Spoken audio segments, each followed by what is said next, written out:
hoisted your laser drill upwards, pointing it at the anomaly, but as your finger curled around the trigger, you couldn't pull it back.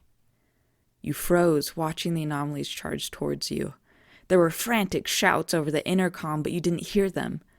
You could barely hear yourself, your breathing, your heart. Everything felt like it was moving slower. There was a strange silence, made only stranger by the act of letting go of your weapon altogether. As the weight of it caused it to sink, you raised both your hands in front of your face, palms facing the creatures. They stopped, staring at your hands intently. It was a despairing thought, but you could not deny it. You were connected to them. There was an internal understanding, something primal inside your brain that was clawing its way out through your senses. Go, you murmured aloud. Leave and do not return. There was a different voice now. It wasn't the panicked, confused voices of those back in the research base. Neither was it any one of the anomalies, though the voice somehow seemed to emanate from each one of them. It rattled in your brain, coursing through your nerves as you listened to the words it spoke. My kind will leave, but yours must do the same. My children have only done what I have asked. Now you must also heed me, human. Who, words tripped in your mouth. Your body had a difficult time moving, each piece of it feeling jumbled while in communication with this new entity. Leave, adopted one. Do not seek answers to things that will only bring you more despair. I have tried to talk to your kind before, and they were called mad. Speak nothing of this, or else the other humans will bring great harm to both of us. The bottom is farther than you can imagine, and the strength required for peace may drown you. Leave this place, every one of you. And with that you passed out. Though in the blackness of unconsciousness, the last noise you heard were of anomalies swimming away. You awoke, who knows how many minutes or hours or days later, and saw an unfamiliar face hanging over you. It was a woman with grayish-white hair. She was wearing a white suit with a blue blouse that had large brown buttons on it. You're waking up. Captain, do you know where you are? Do you know who I am at all? You looked around. The hospital wing again? A hospital bed, the same one from before. That didn't make you very happy. The memories of your last encounter with the anomalies began flooding your mind, and it was hard to try to remember anything else. Looking at the woman's face, you realized that the only place you'd ever seen her was in advertisements and online articles.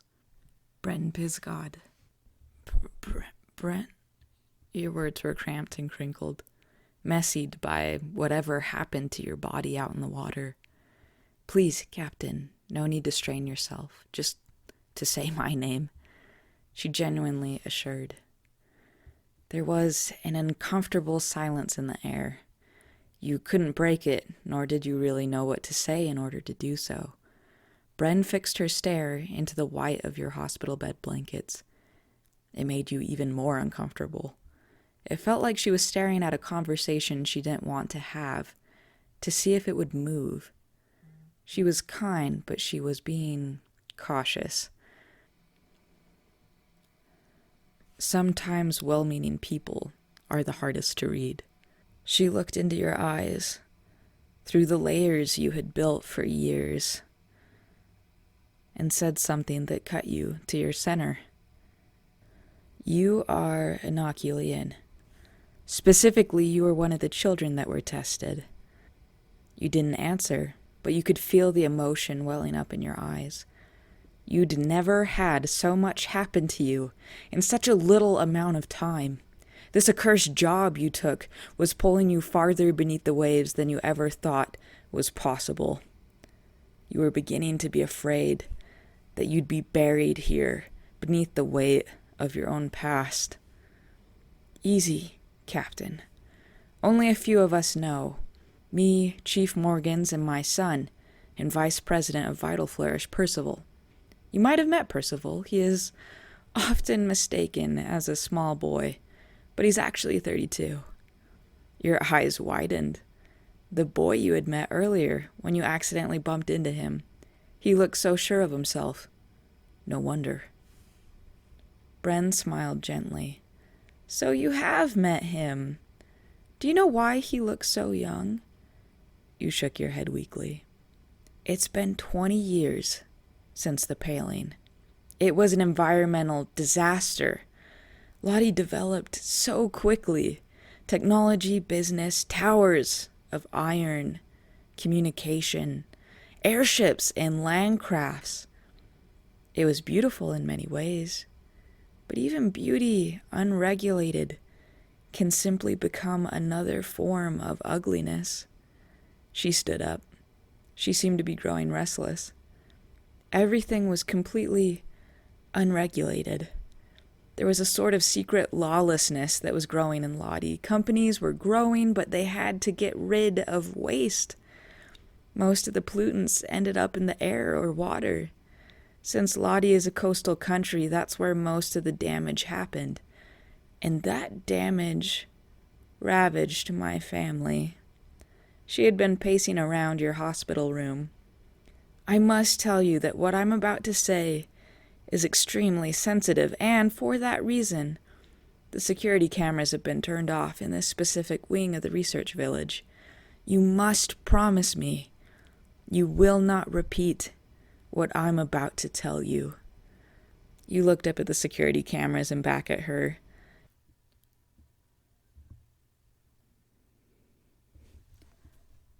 You were reminded of Juna and Susan, the engineering chief and nurse who decided on the same strategy that Bren was banking on at this moment.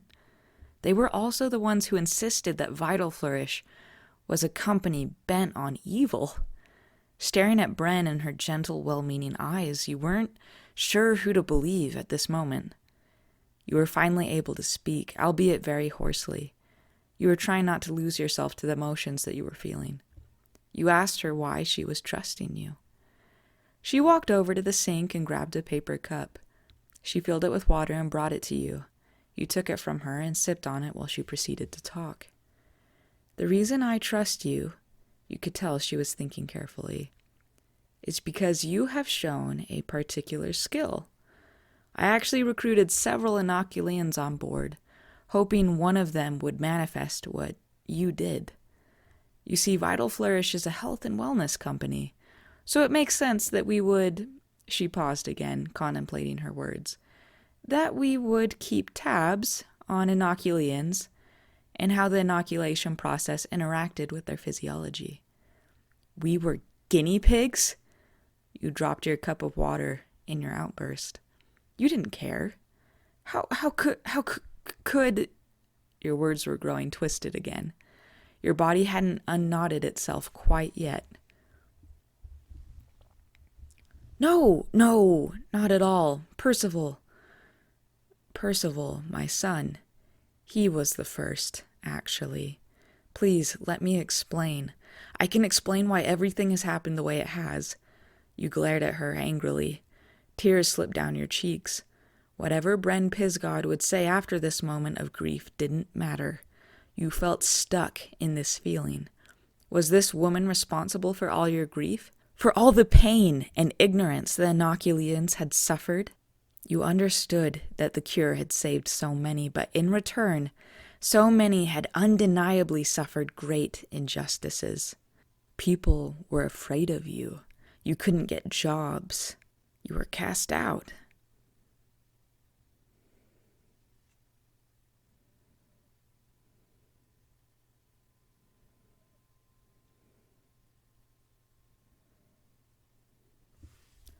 I know that the inoculians have endured great harm. Just, please, let me help you understand how all of this started. Morgans is my husband's brother, and he's the only one who knows that I had 2 children, not just one. My first child, Ava, died, along with her father, due to a horrible flu. She was only a few years old, and I was pregnant with Percival.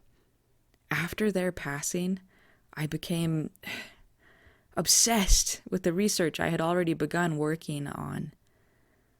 I launched a company, Vital Flourish, and I began to develop medicines based on something native to the remote beach my family's cabin lived by. There were strange minerals that would wash up on shore, and I found that they were organic in nature. I began breaking them down into individual chemicals and trying to understand how they interacted with our own bodies. I found that they were extremely healing and could even reverse chronic disease and terrible infections. It was astounding. In the early days of my research, something horrific did happen, however. One of my worst fears came true. Percival was hurt. He was all I had left. He was horribly injured during a boating accident. Doctors said that they'd have to amputate his arm, and he begged me to save him, his body, using my medicine. Without any previous testing, I injected him with one of my serums. The nerves in his arms were healed. The bleeding quickly lessened. It was phenomenal. But the medicine had residual effects, causing him to stay young. You interrupted. Bren, what does this have to do with me? Please, I'm trying to understand. What it has to do with you is that I began creating an ultimate cure for humanity. Vital Flourish's main research center is on the beach where my family lived. Percival learned everything, and together we've built the company up in hopes of ending physical and even mental suffering through the products we produce as a company. And like I said,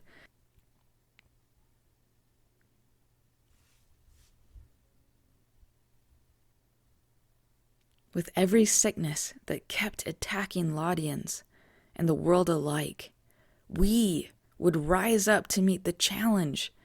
It was a wonderful way to spend my life.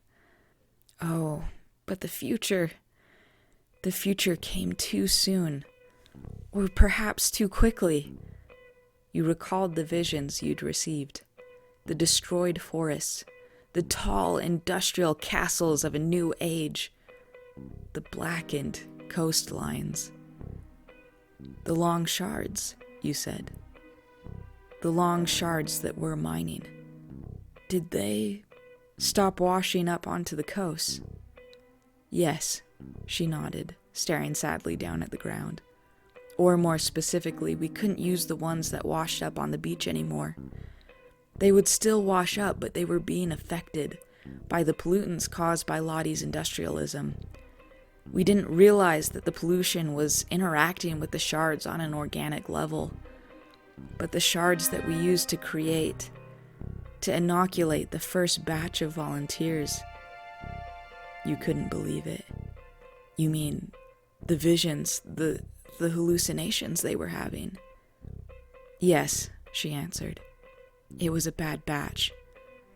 You couldn't believe it. You are responsible. We fixed it. You fixed one problem. The other one was still there, and you swept them away like dust beneath a carpet. Your voice was quiet, but it cut just as well. I know, she whispered. Her voice was beginning to crack. I went through my childhood not understanding why I was a hero one second and a monster the next. Even with all my pain, I and the other kids, we were the lucky ones. Our symptoms didn't develop until now. You gripped your blankets, strangling them between your fingers. I've spent my whole life lying because no one could accept the truth about what happened to me. They didn't want to accept my kind into schools, churches, homes. Nowhere was safe. We were given stipends to survive by the government, but we never really felt like we were living. I'm so sorry. It doesn't mean anything. Oh, but it does, Captain. She sat down beside you again. Because I figured out why the visions were happening. Why there was a voice that spoke to the older Inoculeans, and even why there is a voice suddenly talking to you, now, on this village at the bottom of the ocean. I diluted my formula after the incidents that happened. with the first inoculians. That's what made it viable for Laudians and others to take. However, the inoculians were given a concentrated dose. The children weren't affected while they were young, but once they became older, your eyes widened. They started having symptoms. Not symptoms, a different voice interrupted. You looked up and saw Morgan standing in the doorway of your hospital room. A connection with what lives at the bottom of the longest drink. What do you mean? You couldn't believe what you were hearing. Have you ever heard the legend of the Mother of the Deep? You can't be serious. That's a children's story, a fairy tale to keep them from swimming out too far into the ocean, you whispered. Morgans walked into the room and stood behind Bren. Bren and I have been discussing it, and we're almost sure that those anomalies are her children. She's trying to drive us away. You remembered the voice in your head that had spoken to you when you kept the anomalies from attacking. She had called you adopted one. If she's trying to drive us away, why are we trying to go down into the bottom of the longest drink? Because, Bren said, there are more shards down there. The deeper we go, the more we find. They're pure, too. They don't have to go through a purification process like the ones on the coast. The more we mine, the more money we save. It's a bit of business, but it's for the greater good. It is not for the greater good. You recalled the pain you felt from the anomalies, the agony they felt at the destruction of the coast and Lottie. The inoculians weren't having visions because they were insane. They had been experiencing the pain of a species never understood or known.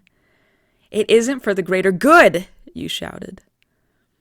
Your outrage only lasted a few moments before it was interrupted by a loud explosion rocking the village. Alarms sounded, rushing footsteps echoed through the hallways as the research village security protocols suddenly went into action. What's wrong? Bren asked Morgans. He checked a small device attached to his wrist. There's been an explosion in engineering. We're down to our critical-for-life internal systems. We've even lost contact with our outer mining facilities. There are reports of dead and wounded. You looked at both Morgans and Pisgod.